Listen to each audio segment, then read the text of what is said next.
Hello there, Chris here with another MTG Chat. This time we're exploring the new and returning mechanics in the extreme multiplayer draft format found within Magic's new summer set, Conspiracy, Take the Crown. As with the Eldritch Moon MTG Chat, I do these in order to give a digest summary of the things that I found important within the mechanical notes for the soon-to-be-released product. First, a couple of fun facts that we find in the release document. Conspiracy Take the Crown releases on Friday, August 26th, at which point the 68 out of 80 brand new created cards for the set will be legal in the Legacy and Vintage formats. The other 12 cards, each with the card type Conspiracy, are not legal in any constructed format, same as the first set of Conspiracy cards that were in the first Conspiracy set. All of the other reprint cards that are found in this set are legal in any format that already allows that card. Of course, this is cause for general merrymaking, partying, and other happy feels when it was announced that Inquisition of Kozilek was going to be reprinted, as dozens upon hundreds of modern players were looking for a way to blow people the fuck out. The full set is made up of 221 cards, 90 of them are common, 67 of them are uncommon, 50 cards are rare, and 14 are mythic rare. Conspiracy drafts are designed to be fun multiplayer events, and the release document does give a quick, down and dirty general overview of how free-for-all multiplayer games work in Magic. And while I personally am not going to be talking in depth on details regarding these free-for-all multiplayer games, I will leave a link in the description as well as a YouTube card up in the top right corner linking to the release document if you want to read that section for yourself. It is a very useful section for wondering what happens to the general state of the game when a player is forced out due to meeting a defeat condition, usually running out of life or being unable to draw a card from their library or maybe some other wacky thing. Who knows? I mean, I don't think there are poison counters in the set. I didn't get to look at the full set list at the time of this recording, but I believe there aren't poison counters or things of that nature, no infect creatures. That would be pretty interesting. Alright, so we have 4 new mechanics and 3 returning mechanics in Conspiracy Take the Crown. And our first one that I'm going to be talking about is the most thematic one, going off of the daily MTG mini-stories between, the fight between Marchesa, the new queen of Paliano, and Adriana, the former captain of the guard. This mechanic is the player status that is known as the Monarch. The Monarch is a new player designation that is hard fought for, but confers powerful bonuses. Now, normally a Magic game will start with no Monarch until a card effect instructs a player to become the Monarch. At that point, there will always be exactly one player as the Monarch moving forward. This Monarch receives a couple of triggered abilities. Firstly, that at the beginning of the Monarch's end step, that player draws a card, and whenever a creature deals combat damage to the Monarch, the creature's controller becomes the Monarch. Just note that if a Monarch changes designation while the Monarch draw trigger is on the stack but not resolved, the now former Monarch will still get to draw a card, with the new Monarch not being able to draw a card, mainly because he became a Monarch after the ability entered the stack. The second politically minded mechanic that shows the evolution of Paliano society from last we visited the High City is Council's Dilemma. Council's Dilemma is an ability word that highlights abilities requiring voting from each player in order to shape the scope of a spell as it resolves. Now, this is different from the first Conspiracy's Will of the Council ability, which players voted between two different effects, with the majority opinion resolving. With Council's Dilemma, each vote will shape the full power of the spell that is being resolved. I have some notes from the release document here. Firstly, that effects happen in the stated order as written on the card. Seems fairly simple. Basically, if we have 4 voters, one of them voting for the first ability and 3 voting for the second ability, that first ability will occur one time, first, because it was printed first on the card, and then 3 other occurrences of the second ability will then be tacked on. Voting happens in turn order, and each player will know the votes of players previous to them in the turn order. Basically, there is no secret ballot when you are choosing between 2 abilities. Everybody knows what everybody's going to vote for, assuming, you're voting. And if you're the last player in the turn order, everybody else will have voted before you, and you will have known those votes so that you can either throw in with the one ability or the one effect, or you can vote for the other effect. No, there's no secret ballots here. Just repeating that. final thing is that each player must vote, and they cannot abstain. They must choose one of the effects listed on the card. No player will vote until the spell resolves, and this voting is part of the resolution of the spell. So no player may take actions between the voting and the finishing of the resolution of the spell. Basically, this is saying that you can't respond to a vote. Once a vote is started, you have to wait till everyone has voted and all of the effects have been resolved before anybody takes any additional action. Also, basically, if people start voting, if you have chosen to move forward to vote, you won't be able to counter the spell or do anything to the board because voting has started.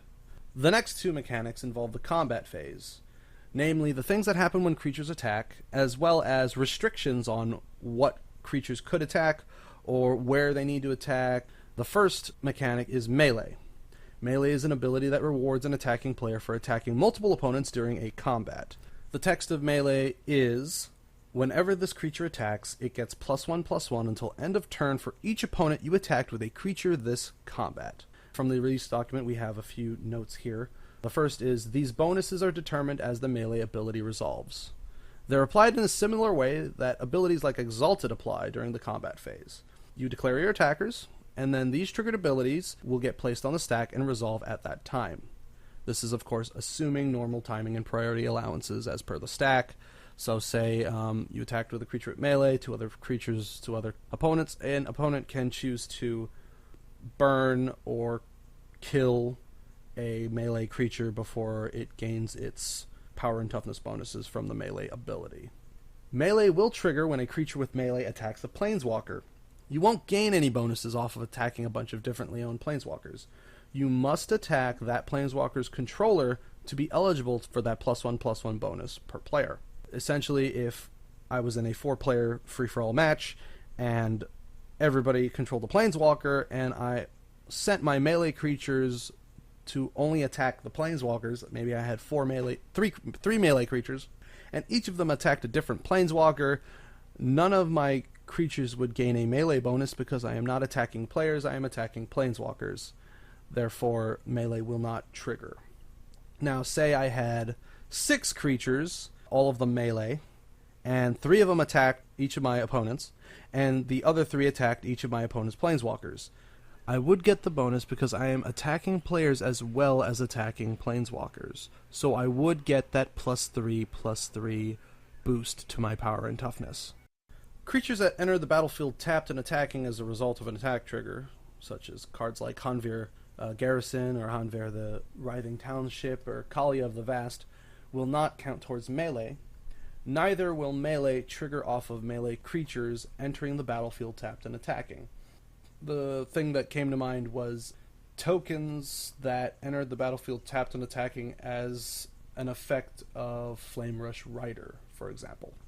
In Two-Headed Giant, melee counts both players when attacking a team, so your melee creatures will gain +2/+2 for each opposing team you attacked with a creature this combat. Now our last mechanic, and one that also deals with the combat phase, is Goad. Now, Goad was a tricky mechanic that I personally had some difficulty understanding until I reread the document multiple times. So I'm hoping, at least at this point, that I am representing the information correctly. And just a friendly reminder, as with any of my videos, prepared ones or not, your comments are always welcome. If you have evidence to the contrary, calling me, wrong, here's you're wrong to Chris, and here's why. So if you have evidence saying that I'm wrong, feel free to link it to me, state it to me. I'm happy to either issue a correction in the form of an annotation or something. But anyways, disclaimer ended. We're moving on. Goad is a keyword action that forces opposing creatures to attack. Its text reads, until your next turn, that creature attacks each combat if able, and attacks a player other than you if able. Now, the reason that this mechanic is so interesting to me, and the reason why I had a little bit of trouble at first when I was reading about it, was the language of the text. Both of the clauses of Goad have if able phrases in there, and most of the notes in the release document detail and reinforce the idea of if able. Now, the first thing that they talked about firstly was that If a turn has multiple combats within it, maybe the effect of Aurelia the War Leader, Fury of the Horde, or Scourge of the Throne, something like that, then the goaded creature must attack as per the restrictions placed upon it, if able. If a creature does not meet one of the exceptions regarding if able, such as being tapped, being summoning sickness without haste, the inability or choice of not paying an additional cost to attack, maybe by way of Ghostly Prison or Propaganda, then the creature must attack a player other than the player that goaded it. If the creature cannot attack other players due to some restriction on where to attack, maybe they all have Propaganda or Ghostly Prison, something like that, then the creature must attack either an opposing planeswalker or the player that initially goaded it, as it is unable to meet that if able phrase. If a creature has been goaded by multiple opponents, then it must attack an opposing player that has not goaded it that turn. If each opponent has goaded the same creature, that creature's controller may choose which opponent to attack, as it is unable to meet the if able phrase. Finally, goading is not a creature ability in that it can be stripped of in the case of like a snake form or humility or humble, something like that. It appears to be more of a status of the creature. So when a creature is goaded, it still must attack, as per the above restrictions, even if it loses all of its abilities due to, again, snake form, humble, humility.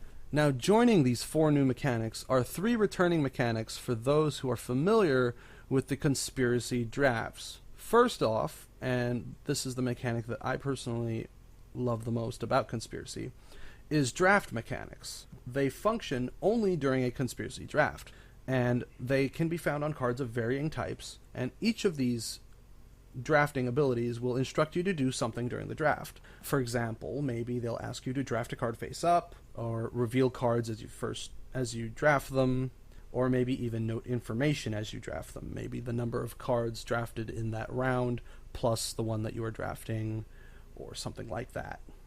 Now, these draft instructions will attach powerful in-game effects to these drafting abilities. And some cards will even affect the amount of times you're able to pick a card from your current or future packs. And I know of at least one card, I can't think of it off the top of my head, I think it's the Archdemon of Poliano, that actually forces you to draft cards randomly. So even the very cards drafted could be determined through these drafting abilities. You have no choice in some of the matters. The last 2 mechanics are intertwined. Now, earlier I talked about the card type Conspiracy. Conspiracies are a type of card that begins in your command zone and add extra effects to the regular flow of a game of Magic. The keyword Hidden Agenda, which is our second mechanic, and it's found on a lot of these conspiracies. These Hidden Agenda conspiracies are placed face down in your command zone, all the while you have noted some information secretly, perhaps a card name, or maybe even a creature type or a color. And these conspiracies, these Hidden Agenda ones, can be activated at any point its controller has priority by flipping them face up. And that effectively puts their conspiracy into motion and reveals their schemes for all to see. Very exciting stuff. Now, this concludes my overview of the mechanics that can be found within Conspiracy Take the Crown. It is available for playing on August 26th, and I hope to find myself in a Conspiracy draft in the near future to play around in the great game between the power brokers on Poliano. Thank you very much for watching, folks. If you've enjoyed the video, consider liking or even sharing a link to it with your friends. If you had a question, a concern, or a suggestion, please leave a comment, as I am always looking for ways to improve the channel, as well as interact with my viewers. Now, if you really like my content, and you want to see more stuff like it, consider subscribing to the channel. I do update the channel regularly, and on a variety of different gaming stuff. Until next time, I will see you when I see you.